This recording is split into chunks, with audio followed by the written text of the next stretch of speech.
Hi everyone, it's Chris. Welcome back to my parlour, and today I'm just here with a share of what I read in August. The books that I read quite a few this month. I surprised myself because normally I can't get past more than about 3 or 4, but I read all of these this month, and some were one-day reads. Well, 1, 2, 3, 4, 5 were one-day reads. Yeah, so in 5 days I read 5 books. So can you imagine? I haven't done that in such a long time. Normally I sort of, stop and start. But I read 5 in one day, each book in one day. So that was quite interesting because, as I say, I haven't done that in quite some time. Okay, so the first book that I read was Estella. I showed you that when I bought it. I thought about reading it. Yeah, I not keeping it.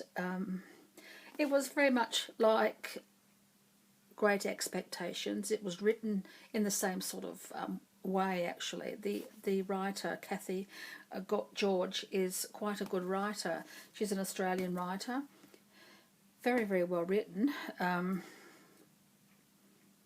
But I didn't particularly enjoy it enough to keep this copy.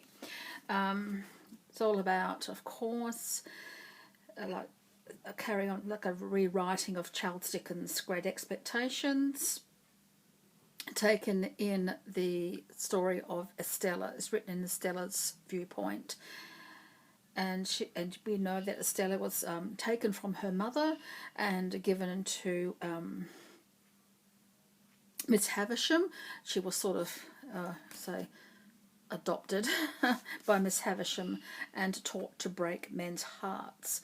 Well, as we know, she broke Pip's heart, and but Miss Havisham didn't teach Estella how to protect her own heart, and some of the story was about Estella and things that happened to her, and to be honest, I felt quite saddened for the poor girl because she didn't know how to protect her own heart. So she could break men's hearts but couldn't protect her own, and her husband, oh my God, what a character he was. She couldn't protect herself from him. So yeah, but it was a good ending. I enjoyed the ending. It was quite good, but poor Stella, I did feel sorry for her in parts of the story. She also became a midwife. Did you know that? No, I didn't know that. And she helped birth several of her friends' babies. And one part of that, one of the friends, her servant actually, she helped birth her baby. And it was a bit too modern. It was written too modern for me and didn't fit in with the era that it was supposedly set in. Does that make sense? So I thought, oh, why bother? If you're going to write something in this era, at least write it as it would have been in this era and not try to modernise it. So that was a bit disappointing. But otherwise, I'm not going to keep it. But it was well written. So if you do want to try it, go for it. It's a very well written book, and hopefully you would enjoy it. I didn't quite enjoy it enough to keep it, but I did finish it. The next I read, this was printed in 2023, so this is brand new, printed this year. Anyway, The Burial Circle by Kate Ellis. I have read a couple of her other books and enjoyed them thoroughly. This one I enjoyed. I can't keep it because it's a library book and I have to take the library book back. It's actually due back. I actually had to extend this so I could do this review and take it back because it's due back yesterday. But it's been extended so I can take it back. But I got this from the library. It's a hardcover, of course. Large print. She's also written quite a few others. I have read Dead Man's Lane. I tried to read the other three, but I wasn't practically impressed with that. But I did like Dead Man's Lane. I do have Dead Man's Lane. I did purchase it from Abe Books. This one, I was thinking about purchasing it too. I can get it for $20 through Abe Books, but I'm not too sure whether I will. Don't know. And this was printed in 2020. So again, it's not all that old. And I quite enjoyed it. So this is the premise of it. On a stormy night in December, a tree is blown down on an isolated Devon farm. A rucksack is found caught amongst the roots, and next to it is a human skeleton. Yeah, I enjoyed it. It was a good story. I would buy it again. I think I would. I don't know. It's $20. Do I buy it? I don't know. I could. But I did enjoy this one. It took me a couple of days to read it. Because again, it wasn't enough to keep me immersed to read it in one day. I could have read it in one day. But it wasn't enough to keep the momentum going. It wasn't a quick read for me, even though it was large print. I could have read it in one day, but the momentum wasn't there. But it was an okay book. So I'm thinking about buying it. I don't know whether or not I will. Depends, but I'll think about that one. This one surprised me. I haven't read any James Patterson's before, and my son's dad was giving this one away, and I looked at it and I thought, oh, that looks interesting. And I read the blurb on the back. I thought, this looks very interesting. So I started reading it. It was fabulous. It was really, really good. The Alex Cross is the FBI agent who was in charge of this murder investigation. He's had several relationships. One broke up in this book, and he tried to start two new relationships. And his kids are 11 and 13, and they're so desperate to get their father laid that they go along with anyone. And his relationship with the children is just too nice to be true. But other than that, it was a really good book. The murder was really interesting. The murders were very interesting, and I was surprised by the perpetrator.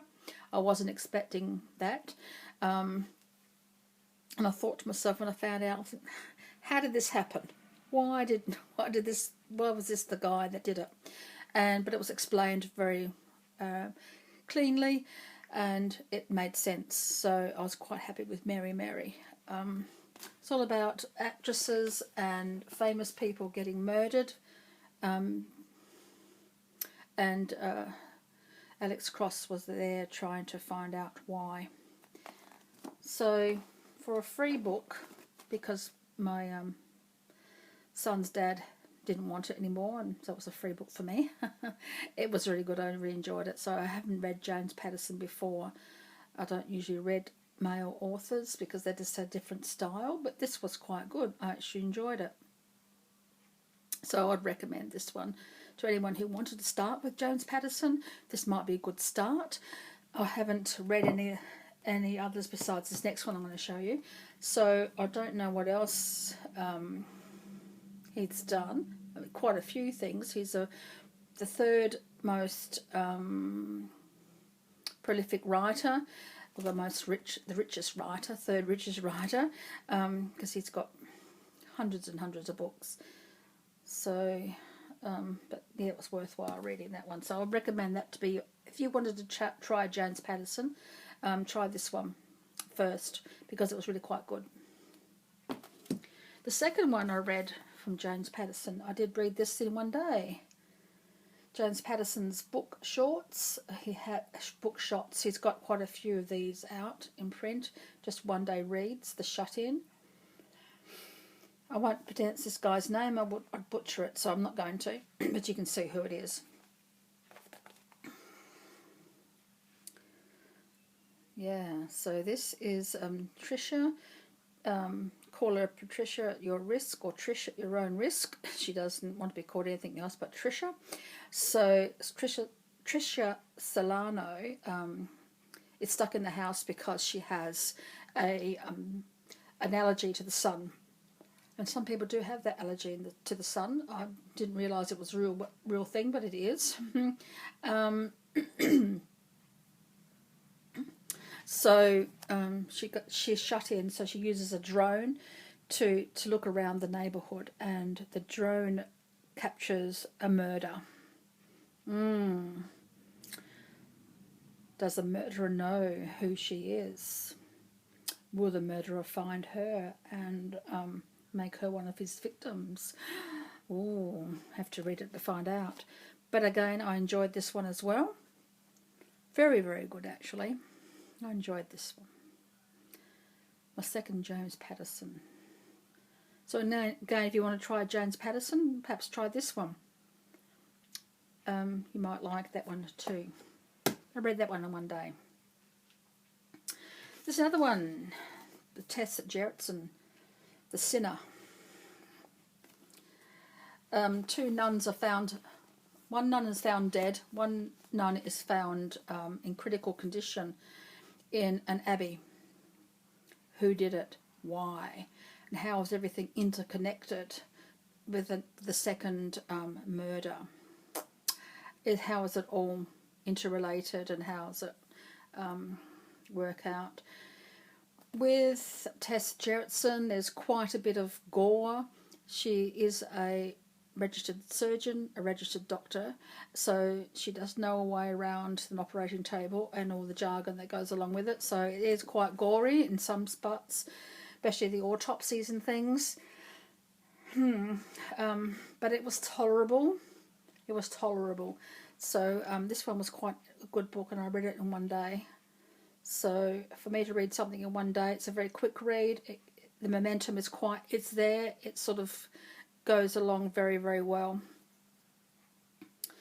So yeah, and the premise of the story was really quite interesting.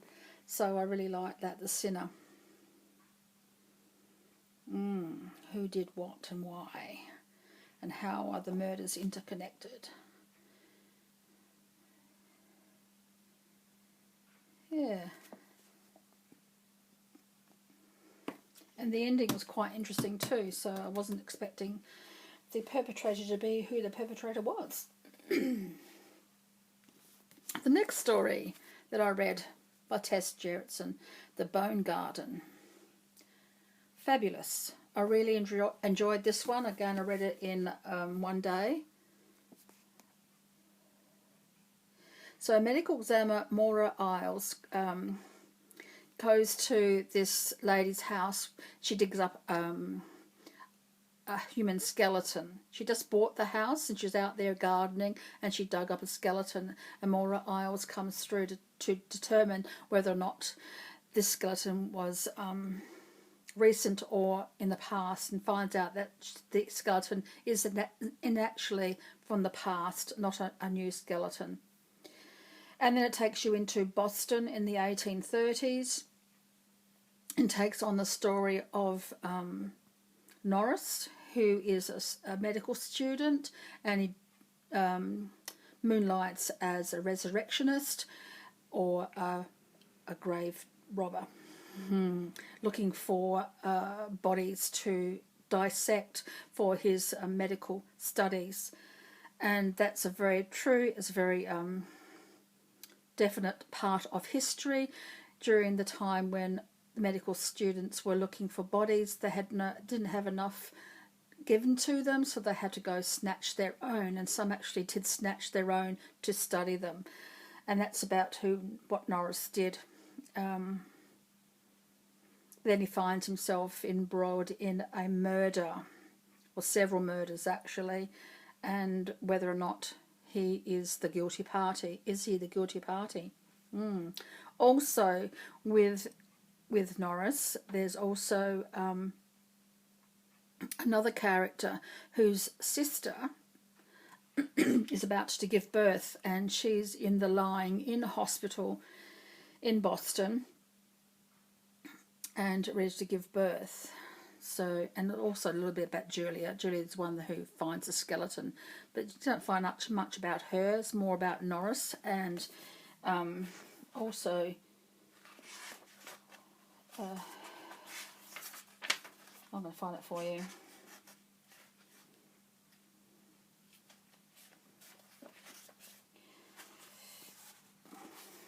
Another doctor.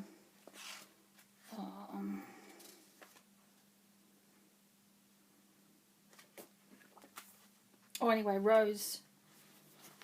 It's Rose looking after her sister who's about to give birth, and she gives birth to a daughter she calls Margaret. So it's their story as well. I'm a bit annoyed because this is based a lot on medical history, of how the medical history started, and she's got her dates wrong already. Starting in where did I write it? I wrote it down because it annoyed me, because she's being a doctor would know the dates.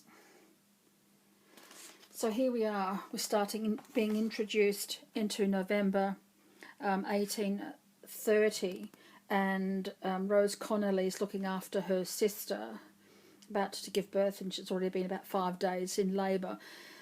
So it doesn't look good, does it? Well, the first lie in hospital for underprivileged women and immigrants giving birth, mothers, wasn't opened until 1832. And here she's written 1830, so I found that a little bit annoying, because she should have got the dates right, or at least I don't know how she could have. Well, it's all to do with the story, because it all intertwines from the past to the present. But she could have got her dates right. Anyway, that's my grumble. Overall, it's a really good book. Again, being a practicing college for physicians. There's a lot of autopsy scenes in this book, so it does get a bit grisly. The murders are a bit grisly, but not as bad as some of her other books, which I've tried to read, just can't get past the grisly stuff. So if I can't get past the grisly stuff to start the story, then I don't even bother, because it makes you feel a bit sick. Anyway, this was printed in 2007. Her other book, The Sinner, was in 2003. So it was a fair while ago, but I enjoyed this very much. She had a hard time writing it, actually, she says.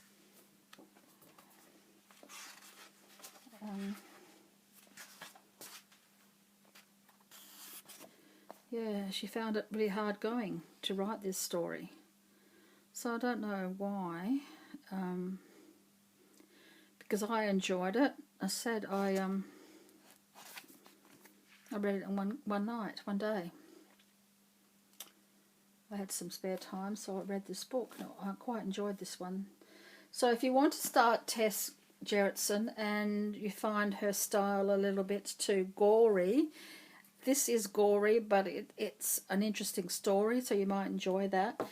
This one can be a bit gory too, but it's a good starter if you want to try Tess Gerritsen and you've tried others and you found them to be, a little bit too gory. This one's really good, very good. I like that one very much.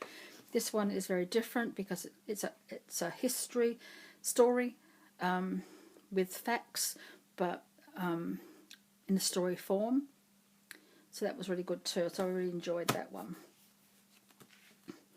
I tried a few more books between those and I couldn't find anything that I really wanted. Never mind. So then I thought I wanted something light. So I tried Carol Higgins Clark, Cursed. I read this in one day too. Carol Higgins is the daughter of Mary Higgins Clark.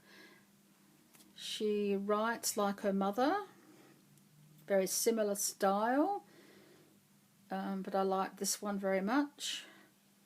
I found it quite interesting, and as I said, it kept me going and enough to read it in one day. This is a friend of hers, of Reagan's, Reagan Riley.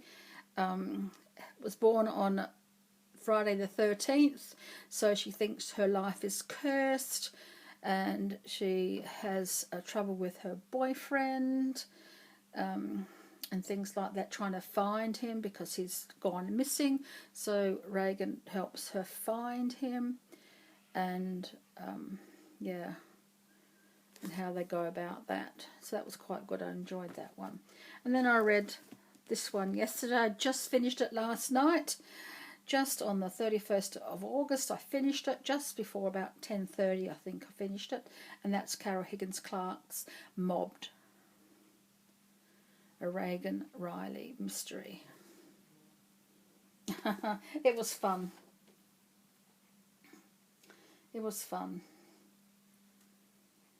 So again, it's another someone's missing, come and help me find them. But I really enjoyed that one. She's got quite a few other books too. As you can see, she writes like her mum. Each chapter tells a viewpoint of someone different, so that got a little bit disconcerting for a little bit. I'm thinking, oh, I can't remember who that was. Who's that person? What part do they play in the story? Oh, yeah, that's right.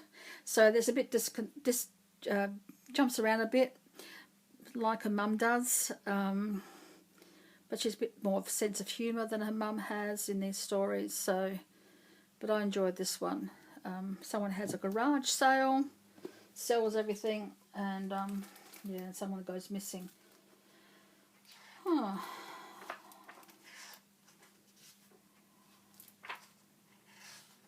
So this one was written, let me find out.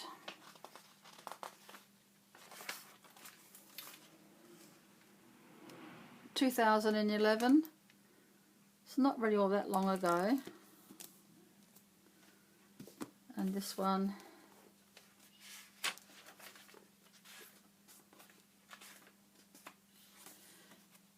sorry, 2010. So they were two good little books, and they're light and enjoyable. No blood, no gore. A mystery, of course.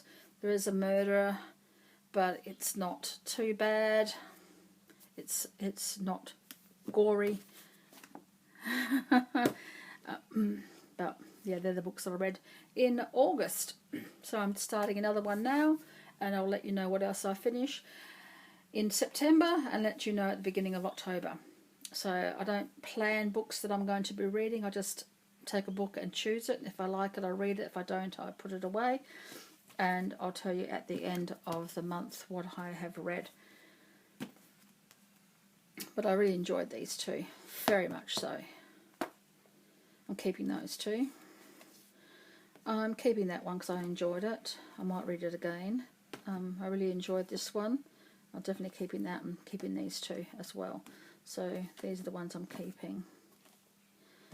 That one's going back to the library. I may or may not purchase that. I don't quite know just yet. And this one's going to the to be donated to someone else who might enjoy it.